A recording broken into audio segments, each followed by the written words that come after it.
Hello friends, எல்லோருக்கும் வணக்கம். Welcome to investor channel. Actually markets பார்த்துருப்பீங்க. ஸோ ஓவரால் இன்றைக்கி தான் பார்த்தீங்கன்னா மார்க்கெட் ரொம்ப நாளுக்கு அப்புறம் ஒரு பாசிட்டிவ் ட்ரெண்டில் இருக்குது. ஸோ நம்மளோட போர்ட்ஃபோலியோ இன்றைக்கி பார்க்க கண்ணுக்கு பார்த்தீங்கன்னா இனிமையாக இருக்குது. ஏன்னா டெய்லியும் நம்மளோட போர்ட்ஃபோலியோவில் ரெட் பாத்து, அதாவது பிளட் பாத்தாக போய்ட்டு இருந்தது. இன்றைக்கி பார்த்தீங்கன்னா பச்சாறு ஓடுது. பார்க்க கொஞ்சம் சந்தோஷமாக இருக்குது. பட் இது கண்டினியூ ஆகுமா அப்படிங்கிறது $1 மில்லியன் கொஸ்டின் தான். மேபி மறுபடியும் அடி விழலாம். நிஃப்டி 50 22,338 பாயிண்ட்ஸில் ட்ரேட் ஆகுது. 256 பாயிண்ட்ஸ் பாசிட்டிவில் இருக்குது. சென்செக்ஸ் 73,724 பாயிண்ட்ஸில் ட்ரேட் ஆகுது. 734 பாயிண்ட்ஸ் பாசிட்டிவில் இருக்குது. 800 பாயிண்ட்ஸ் கிட்ட பாசிட்டிவ் போச்சு சென்செக்ஸ். பேங்க் நிஃப்டி 48,496 பாயிண்ட்ஸில் ட்ரேட் ஆகுது. 250 பாயிண்ட்ஸ் பாசிட்டிவில் இருக்குது பேங்க் நிஃப்டி. இல்லை பேங்க் நிஃப்டியில் பார்க்கும்போது கிட்டத்தட்ட பேங்க் நிஃப்டியில் பார்க்கும்போது பேங்க் ஆஃப் பரோடா 4% மேலே பாசிட்டிவில் இருக்குது. கனரா பேங்க் பார்க்கும்போது 3.5% பாசிட்டிவில் இருக்குது. ஃபெடரல் பேங்க் 2.5% பாசிட்டிவில் இருக்குது. பஞ்சாப் நேஷனல் பேங்க் 2.5% பாசிட்டிவில் இருக்குது. இது போக State Bank of India, Kotak Mahindra Bank, IDFC First Bank, Axis Bank இது எல்லாமே ஒரு 1.5% அந்த ரேஞ்சில் நெகட்டிவில் இருக்குது. அது போக நெக்ஸ்ட் நீ பார்த்தீங்கன்னா ஐடிஎஃப்சி ஃபர்ஸ்ட் பேங்க், அடுத்தது IndusInd bank, AU small finance bank இது எல்லாமே நெகட்டிவில் இருக்குது. ஒரு 1% கிட்ட நெகட்டிவில் இருக்குது இந்த 3 பேங்கும். ஐசிசிஐ பேங்க் ஒரு ஃப்ளாட் பாசிட்டிவ் ட்ரெண்டில் இருந்துச்சு. ஸோ ஓவரால் இது பேங்க் நிஃப்டியை பொறுத்த வரைக்கும் அப்டேட்டு. ஸோ ஃபஸ்ட்டு பார்த்தீங்கன்னா மார்க்கெட் இன்னைக்கு பாசிட்டிவ் போகிறதுக்கு சில ரீசன்ஸ் எல்லாமே இருக்குது. இதில் ஃபஸ்ட் இன்னைக்கு ஐடி ஸ்டாக்ஸ் எல்லாமே நல்ல பெர்ஃபார்மன்ஸ் கொடுத்துருக்குது. ஆக்சுவலி பார்த்தீங்கன்னா ஒரு லாஸ்ட் 10 செஷன் இந்த ஸ்டாக் எல்லாமே ஐடி இண்டெக்ஸே கிட்டத்தட்ட 8% கீழே விழுந்துருந்துச்சு. இன்னைக்கு ஐடி இண்டெக்ஸ் 2% மேலே போயிருக்கு. அதில் கோஃபோர்ஜ் பார்த்தீங்கன்னா ஒரு 13 இயர் டீல் வர்றாங்க. $1.56 பில்லியன் ஒர்த்துள்ள டீல் சபீர் கார்பரேஷன் அவங்களுக்கு கூட போடுறாங்க. இது ஒரு பாசிட்டிவ் அப்டேட்டாக இருக்குது. ஐடி செக்டருக்கு ஐடி ஸ்டாக்ஸ் எல்லாமே இன்றைக்கி பாசிட்டிவில் இருக்குது. அது போக ஜேபி மார்க்கெட் என்ன சொல்கிறாங்கன்னா இன்ஃபோசிஸ், பெர்சிஸ்டன்ட் சிஸ்டம் இவங்களுக்கு ஹை கன்வென்ஷன் ஐடியாலு சொல்கிறாங்க. இதில் க்ரோத் பொட்டன்ஷியல் இருக்குது அப்படின்னு சொல்லி அவங்க மென்ஷன் பண்ணுறாங்க. இது ஐடி ஸ்டாக்ஸை பொறுத்த வரைக்கும் ஒரு அப்டேட்டு. நெக்ஸ்ட் ஏஷியன் மார்க்கெட்ஸ் பார்த்தீங்கன்னா பாசிட்டிவில் தான் இருந்துச்சு. யூஎஸோட காமர்ஸ் செக்ரட்டரி ஜீனா ரெய்மோண்டா இவங்க என்ன சொல்கிறாங்கன்னா இந்த கனடா, மெக்சிகோ இந்த டேரிஃப் எல்லாமே ரோல் பேக் ஆகும் அப்படின்னு சொல்லி. எம்எஸ்சிஐ ஏஷியா எக்ஸ் ஜப்பான் இண்டெக்ஸும் 1% மேலே போயிருந்துச்சு. அது போக பார்த்தீங்கன்னா இந்தோனேஷியா ஸ்டாக்ஸ் அது ஒரு 3% மேலே போயிருந்துச்சு ப்ரீவியஸ் டேல. Malaysian ரிங்கிட்டு, Philippine peso, south Korean இந்த மாதிரிப்பட்ட ஸ்டாக் மார்க்கெட்லாம் பாசிட்டிவ்ல வந்திருக்கு. யூஎஸோட ட்ரெஷரி ஈல்டும் பார்த்தீங்கன்னா சாஃப்டாக இருக்குது. அது போக சர்வீஸ் செக்டார் பார்த்தீங்கன்னா ஒரு க்ரோத் மொமெண்டம் இருக்குன்னு சொல்கிறாங்க. யூஎஸோட பிரசிடென்ட் டொனால்ட் ட்ரம்ப் ஸ்பீச் கொடுத்ததில், அதாவது காங்கிரஸுக்கு ஸ்பீச் கொடுத்ததில் அவர் கன்ஃபார்ம் பண்ணியிருக்கிறாரு. என்ன சொல்லியிருக்கிறாருன்னா ரெசிப்ரோக்கல் டேரிஃப். இது நான் உங்கள்ட்ட ஆல்ரெடி சொல்லியிருக்கிறேன். ஒரு நாடு நம்ம மேலே எவ்வளோ டேரிஃப் போடுறாங்களோ அதே டேரிஃபை அந்த நாட்டுக்கு மேலே திருப்பி போட்டுறது, அதுதான் ரெசிப்ரோக்கல் டேரிஃப்னு அவங்க மென்ஷன் பண்ணுறாங்க. இது European union, China, Brazil, India இவங்களுக்கு எல்லாமே விழும் அப்படின்னு சொல்லியிருக்கிறாங்க. பட் அவங்க சொல்கிறதும் நம்ம தப்புன்னு சொல்ல முடியுமான்னு தெரியாது. ஏன்னா அவங்க என்ன மென்ஷன் பண்ணுறாங்கன்னா அந்த நாடுகள் எங்கள் ப்ராடக்ட்டுக்கு மேலே வரி போட்டதுனால நாங்களும் பதிலுக்கு போடுறோன்னு சொல்லி மென்ஷன் பண்ணுறாங்க. ஸோ இதில் எது தப்பு ரைட்டுன்னு நம்ம சொல்ல முடியாது. ஆக்சுவலி ஏப்ரல் 2 இது எஃபெக்டிவ்க்கு வரும் அப்படின்னு சொல்லி அவங்க அப்டேட் கொடுத்துருக்குறாங்க. ஸோ அது மட்டும் இல்லாமல் நம்மளோட commerce and industry minister Piyush Goyal பார்த்தீங்கன்னா 2 நாள் வாஷிங்டன் டிசிக்கு விசிட் போகிறாங்க. ஸோ அதில் ஏதாவது ஒரு நல்ல அப்டேட் வருமா அப்படின்னு சொல்லி வெயிட் பண்ணி பார்க்கலாம். இது ட்ரம்ப் பார்த்தீங்கன்னா காங்கிரஸுக்கு இந்த ஸ்பீச்சை கொடுத்துருக்குறாங்க. ஓவராலாட்டு நம்ம வெயிட் பண்ணி பார்க்கலாம். நெக்ஸ்ட் நீ பார்த்தீங்கன்னா டாடா மோட்டார்ஸ் ஆக்சுவலி இன்னைக்கு கிட்டத்தட்ட 3% வரைக்கும் பாசிட்டிவ் போச்சு. 641 போனது இப்போ 640 ட்ரேட் ஆகுது டாடா மோட்டார்ஸ். மார்கன் ஸ்டான்லி என்ன சொல்கிறாங்கன்னா அந்த ஸ்டாக் ஒரு 38% மேலே போகலாம் அப்படின்னு சொல்லி அப்டேட் கொடுக்குறாங்க. நியூட்ரல் ரேட்டிங் கொடுக்குறாங்க. 853 வரைக்கும் மேலே போகும் அப்படின்னு சொல்லி அப்டேட் கொடுக்குறாங்க. ஆக்சுவலி பார்த்தீங்கன்னா ஈக்குவல் வெயிட் ரேட்டிங் இது நியூட்ரலுக்கு ஈக்குவல் அப்படின்னு சொல்லி சொல்கிறாங்க. இதில் 853 டார்கெட் ப்ரைஸ் சொல்கிறாங்க. இது ஏன் அப்படி சொல்கிறாங்கன்னா யூரோப்பியன் யூனியனோட விச் மீன்ஸ் யூரோப்பியன் கமிஷனோட இண்டஸ்ட்ரி ஆக்ஷன் பிளான் பார்த்தீங்கன்னா மார்ச் 5 இன்னைக்கு வர இருக்குது. இதில் ஜாக்வார் லேண்ட் ரோவருக்கு பார்த்தீங்கன்னா சாதகமான சில அப்டேட்ஸ் எல்லாமே வர இருக்குது. இது அவங்களுக்கு ஒரு கீ ட்ரிகராக இருக்கும் அப்படின்னு சொல்லி அப்டேட் கொடுக்குறாங்க. மார்கன் ஸ்டான்லி என்ன சொல்கிறாங்கன்னா லேண்ட் ரோவர் யூஎஸில் 79% க்ரோத் ஆயிருக்கு. 11,900 யூனிட்ஸ் விற்றுருக்காங்க. ஆக்சுவலி இது ஜான்வரியில் 70% தான் க்ரோத் காமிச்சிருந்துச்சு. டிசம்பரில் 34% தான் க்ரோத் காமிச்சிருந்துச்சு. பட் இப்போ யூஎஸில் 79% க்ரோத் ஆயிருக்கு. ஸோ யூரோப்பியன் கமிஷனோட அப்டேட் இன்னைக்கு இண்டஸ்ட்ரி ஆக்ஷன் பிளான் இன்னைக்கு வர இருக்குது. இது ஜேஎல்ஆருக்கு ஒரு பாசிட்டிவ் அப்டேட் வரலாம் அப்படின்னு சொல்லி டாடா மோட்டார்ஸ் ப்ரைஸ் இன்னைக்கு மேலே போயிருக்கு. மார்கன் ஸ்டான்லியும் அப்டேட் கொடுத்துருக்காங்க. ஸோ ஓவரால் இது டாடா மோட்டார்ஸை பொறுத்த வரைக்கும் அப்டேட். டாடா மோட்டார்ஸ் நேற்றும் பார்த்தீங்கன்னா அவங்களோட ஃபர்ஸ்ட் ஹைட்ரஜன் ட்ரக்கு அதை வந்து இன்ட்ரடியூஸ் பண்ணியிருக்கிறாங்க. ஸோ டாடா மோட்டார்ஸ் ஃபியூச்சரில் ஒரு நல்ல ரிட்டர்ன்ஸ் கொடுக்க சான்சஸ் இருக்குன்னு நான் ஃபீல் பண்ணுறேன். அதனால ஆப்பர்ச்சுனிட்டி கிடைக்கும் போதெல்லாம் டாடா மோட்டார்ஸில் நான் யூஸ் பண்ணிட்டு இருக்கிறேன். நெக்ஸ்ட் பார்த்தீங்கன்னா டாடா ஸ்டீல் இன்னைக்கு 4% மேலே பாசிட்டிவ்ல ட்ரேட் ஆகுது. 145 ரூபாயில் ட்ரேட் ஆகுது டாடா ஸ்டீல். இதுக்கு ரீசன் அப்படின்னு சொல்லி பார்க்கும்போது டாடா ஸ்டீல் மட்டும் தான் பாசிட்டிவ்ல இருக்கு அப்படின்னு சொல்லி பார்த்தா செயிலு, வெல்சம் கார்பரேஷன், நெக்ஸ்ட் வந்து JSW steel, Jindal steel, Apollo APL Apollo tubes, Jindal stainless steel, இது எல்லாமே ஒரு ஆவரேஜாக 4% பாசிட்டிவ்ல இருக்கு. இது ஃபர்ஸ்ட் வந்து பார்த்தீங்கன்னா Kumaraswamy which means minister, central minister, அவர் என்ன சொன்னார்னா anti dumping policy by central government, அது கன்ஃபார்ம் நம்மளோட டொமஸ்டிக் ஸ்டீல் கம்பெனிஸை காப்பாற்றுறதுக்கு வேண்டி கண்டிப்பாக நாங்கள் போடுவோம் அப்படின்னு சொல்லியிருக்கிறாங்க. இது வந்து பார்த்தீங்கன்னா டொமஸ்டிக் ஸ்டீல் கம்பெனிஸ்க்கு ஒரு பாசிட்டிவ் அப்டேட்டாக இருக்குது. இன்னைக்கு நிஃப்டி மெட்டல் இண்டெக்ஸ் 3% மேலே போயிருக்கு. ஸோ ஆக்சுவலி இது ஒரு நல்ல மூவாக தான் பார்க்குறேன். ஏன்னா நம்ம வந்து எப்போவுமே நம்மளோட டொமஸ்டிக் கம்பெனிஸுக்கு தான் முக்கியத்துவம் கொடுக்கணும். சேல் இன்க்ளூடிங் நல்ல பாசிட்டிவ் ட்ரெண்டில் தான் இன்னைக்கு இருக்குது. சைனா என்ன சொல்லியிருக்காங்கன்னா அவங்க வந்து அவங்களோட ஸ்டீல் கம்பெனிஸை, ஸ்டீல் இண்டஸ்ட்ரியை ரீஸ்ட்ரக்சர் பண்ணுறதுக்கு வேண்டி அந்த சீப் ஸ்டீலுக்கான டம்பிங் வந்து பார்த்தீங்கன்னா ரெடியூஸ் பண்ணுறாங்க இந்தியன் மார்க்கெட்டில். இதுவும் ஒரு மேஜர் பாசிட்டிவ் அப்டேட்டாக இருக்குது டொமஸ்டிக் ஸ்டீல் கம்பெனிஸுக்கு. ஸோ ஸ்டீல் அவுட்புட்டை வந்து பார்த்தீங்கன்னா சைனா வந்து கட் பண்ணுறாங்க அப்படின்னு சொல்லி அப்டேட் கொடுத்துருக்காங்க. ஸோ இந்த அப்டேட் வச்சு இன்றைக்கி ஸ்டீல் கம்பெனிஸோட ப்ரைஸஸ் எல்லாமே நல்ல ஒரு பாசிட்டிவ் ட்ரெண்டில் இருக்குது. ஆல்ரெடி டாடா ஸ்டீல் நான் கன்சிடர் பண்ணியிருக்கிறேன். பட் ஃப்ரெஷ் என்ட்ரி இப்போ எடுக்கிற அளவுக்கு டாடா ஸ்டீல் ஆப்போசிட்டியில். ஸோ வெயிட் பண்ணுங்கள். நெக்ஸ்ட் ஒருத்தர் கேட்டிருந்தார், ப்ரோ இந்த சவுத் இந்தியன் பேங்க் வந்து வாங்கலாமா அப்படின்னு சொல்லி. சவுத் இந்தியன் பேங்க் பார்த்தீங்கன்னா நான் ரொம்ப நாளாவே சொல்லிட்டு தான் இருக்கிறேன். இது வந்து ஒரு ஆப்பர்ச்சுனிட்டி லெவலில் தான் இருக்குது. வெறும் 5 times தான் earningsல இருக்குது. பட் என்ன கேட்டால் அது ஒரு டவுன் ட்ரெண்ட் வந்து அப்பப்போ போகுது.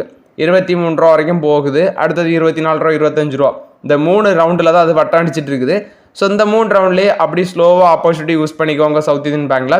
பட் பெருசாக பல்க் பையிங் பண்ணிடாதீங்க. ஒருக்கா சவுத் இந்தியன் பேங்க் வந்து பார்த்தீங்கன்னா 30 ரூபாயோ 35 ரூபாயோ இருந்துச்சுன்னு நினைக்கிறேன். அந்த சமயத்தில் ஒருத்தர் என்ன பண்ணிட்டார்னா இது வந்து ப்ரைஸ் கம்மியாக இருக்குது, இதுக்கு மேலே இது இறங்காது, ஒரு நல்ல ரிட்டர்ன்ஸ் கிடைக்கும் அப்படின்னு சொல்லி அந்த டைமில் ஒரு 15,000 குவான்டிட்டி வந்து வாங்கிட்டார். எனக்கு நல்ல ஞாபகம் இருக்குது. அவர் கமெண்டில் வர வந்து கேட்டார், சவுத் இந்தியன் பேங்க்கில் 30 ரூபா ஆவரேஜ் வச்சு 15,000 ஷேர் வாங்கியிருக்காரு. அந்த டைமில் வந்து பார்த்தீங்கன்னா சவுத் இந்தியன் பேங்க் சரசரன்னு இறங்கி 23 ரூபாய்க்கு வந்துருச்சு. அடுத்தது அவருக்கு எவ்வளோ ரூபா லாஸ் ஆகிருக்கும் பாருங்கள். ஒரு ஷேர், அதாவது 1, 2 இல்லைனா வந்து 10, 15 வாங்கலாம். அவர் 15,000 ஷேர் வந்து சவுத் இந்தியன் பேங்க்கில் வாங்கிட்டார். அது பெரிய ரிஸ்காட் அவருக்கு அமைஞ்சிடுச்சு. ஸோ கடைசியில் அவர் என்ன பண்ணார்னே தெரில. ஹோல்டு தான் பண்ண முடியும், பெருசாக விற்றா அவருக்கு நஷ்டம். என்ன பண்ணார்னே தெரில. ஸோ ஓவராலாட்டு சவுத் இந்தியன் பேங்க்லேயே நான் சொல்கிறேன், ப்ரைஸ் கம்மியாக இருக்குன்ட்டு பல்க் பையும் போயிறாங்க. 10, 15 அப்படின்னு வாங்குங்க. இதான் ஒரு பெட்டர் ஒப்பீனியனாக இருக்கும் சவுத் இந்தியன் பேங்க்கில். பட் ஒரு லாங் டைமுக்கு ஒரு நல்ல பேங்காக இருக்கும் சவுத் இந்தியன் பேங்க். நெக்ஸ்ட் பார்த்தீங்கன்னா Amara Raja energy and mobility limited. இந்த பங்கு இன்னைக்கு வந்து 956 வரைக்கும் அப்படியே எங்கனி போச்சு. கடைசியில் வந்து பார்த்தீங்கன்னா 1005 வந்துச்சு. இப்போ 993ல ட்ரேட் ஆகுது. 2.5% பாசிட்டிவ்ல இருக்குது. இன்னும் இதில் ஆப்பர்ச்சுனிட்டி வரலாம் அப்படின்னு நான் எக்ஸ்பெக்ட் பண்ணுறேன். பட் ஒரு ஆப்பர்ச்சுனிட்டி லெவலில் வந்துருச்சு Amara Raja energy and mobility limited. But இன்னும் ஆப்பர்ச்சுனிட்டிஸ் வரலாம்ட்டு நான் ஃபீல் பண்ணுறேன் அமர்ராஜா எனர்ஜி அண்ட் மொபிலிட்டி லிமிடெட்டில்.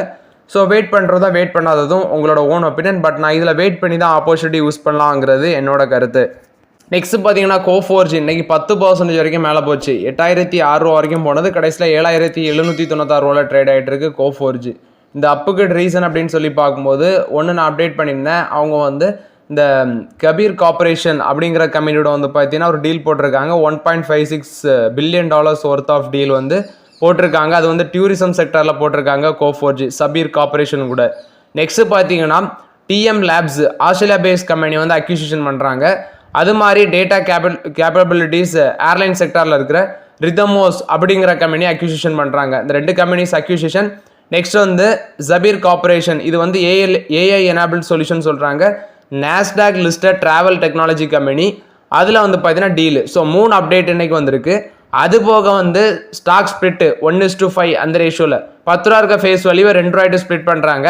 ஆனால் ரெக்கார்ட் டேட் இன்னும் அப்டேட் பண்ணல. ஸோ ஓவரால் இந்த பாசிட்டிவ் அப்டேட்டை வச்சு Coforge இன்னைக்கு ஒரு பாசிட்டிவ் ட்ரெண்டில் இருக்குது. பட் இதில் ஆப்பர்ச்சுனிட்டி அப்படின்னா Coforgeல இப்போ வரைக்கும் ஆப்பர்ச்சுனிட்டி இல்லை. ஏன் அப்படின்னு சொல்லி பார்க்கும்போது ஸ்டாக்கோட ப்ரைஸ் வச்சு நம்ம பார்த்தோம்னா P ரேஷியோ 60 கிட்ட இருக்குது. ஸோ இப்போதைக்கு இதிலலாம் வேடிக்கை தான் பார்க்க முடியும். நெக்ஸ்ட் பார்த்தீங்கன்னா ஜைடஸ் லைஃப் சயின்சஸ் கொடுத்த அப்டேட்டு. இவங்க வந்து ஆம்பினோ அப்படிங்கிற லெட்டர் மோவிர் அப்படிங்கிற ஒரு மருந்தை வந்து ட்ரக்கை வந்து பார்த்தீங்கன்னா இன்ட்ரடியூஸ் பண்ணுறாங்க. ஸோ இது வந்து பார்த்தீங்கன்னா இனோவேட்டிவ் ட்ரீட்மெண்ட்டுக்கு, குறிப்பாட்டு சைட்டோமெஹோலோ வைரஸ் இதை வந்து ட்ரீட் பண்ணுறதுக்கும், அடுத்தது வந்து இந்த ஹெமட்டோபயட்டிக் ஸ்டெம் செல் டிரான்ஸ்பிளான்ட் இது வந்து ட்ரீட் பண்ணுறதுக்கும், நெக்ஸ்ட் வந்து கிட்னி டிரான்ஸ்பிளான்ட் பேஷண்ட்ஸு இவங்கள ட்ரீட் பண்ணுறதுக்கும் இது யூஸ்ஃபுல்லாக இருக்கும் அப்படின்னு சொல்லி சொல்கிறாங்க. அண்ட் வினோ அடுத்தது வந்து லெட்டர் மோவிர் அப்படின்னு சொல்லி மென்ஷன் பண்ணுறாங்க. ஸோ இது வந்து நியூ ட்ரக் வந்து பார்த்தீங்கன்னா அவங்க இன்ட்ரடியூஸ் பண்ணுறாங்க, ஜைடஸ் லைஃப் சயின்சஸ். இது ஜைடஸ் லைஃப் சயின்சஸ்க்கு ஒரு பாசிட்டிவ் அப்டேட்டாக இருக்குது. அது மட்டும் இல்லாமல் பார்த்தீங்கன்னா ஜைடஸ் லைஃப் சயின்சஸ் வந்து ஒரு டைஃபாய்டு வேக்சின் வந்து கொண்டு வராங்க. First combination vaccine for typhoid and shigellosis, இந்த 2 டைஃபாய்டு சிகல்லோசிஸ் இதுக்குள்ள ஒரு காம்பினேஷன் வேக்சினை வந்து பார்த்தீங்கன்னா கொண்டு வராங்க. இது வந்து இன்ஃபேன்ட் சில்ட்ரனை வந்து எண்டமிக் ரீஜன்லேருந்து ப்ரொடெக்ட் பண்ணும் அப்படின்னு சொல்லி அப்டேட் கொடுக்குறாங்க. இது வந்து பார்த்தீங்கன்னா Bill and Melinda Gates Foundation இது மூலமாட்டு ஜைடஸ் லைஃப் சயின்சஸ் வந்து டெவலப் பண்ணுறாங்க இந்த வேக்சினை. ஓவரால் இது வந்து பார்த்தீங்கன்னா ஜைடஸ் லைஃப் சயின்சஸை பொறுத்த வரைக்கும் ஒரு பாசிட்டிவ் அப்டேட்டாக இருக்குது. ஜைடஸ் லைஃப் சயின்ஸோட ஸ்டாக் ப்ரைஸ் 887 ரூபாவில் இருக்குது. பட் என்னோட கருத்து என்னென்னா ஒரு 800 கீழே வரும் பட்சத்தில் ஸ்லோவாக யூஸ் பண்ணலாங்கிறது என்னோட கருத்து ஜைடஸில். அது வரைக்கும் ரெட்டிஸ் அண்ட் நாட்கோ லைவ் வந்து ஃபோக்கஸ் பண்ணலாங்கிறது என்னோட கருத்து. இது ஜைடஸை பொறுத்த வரைக்கும் அப்டேட்டு. கிட்டத்தட்ட ஜைடஸும் பார்த்தீங்கன்னா ஆப்பர்ச்சுனிட்டி லெவல் பக்கம் வந்திருக்குது.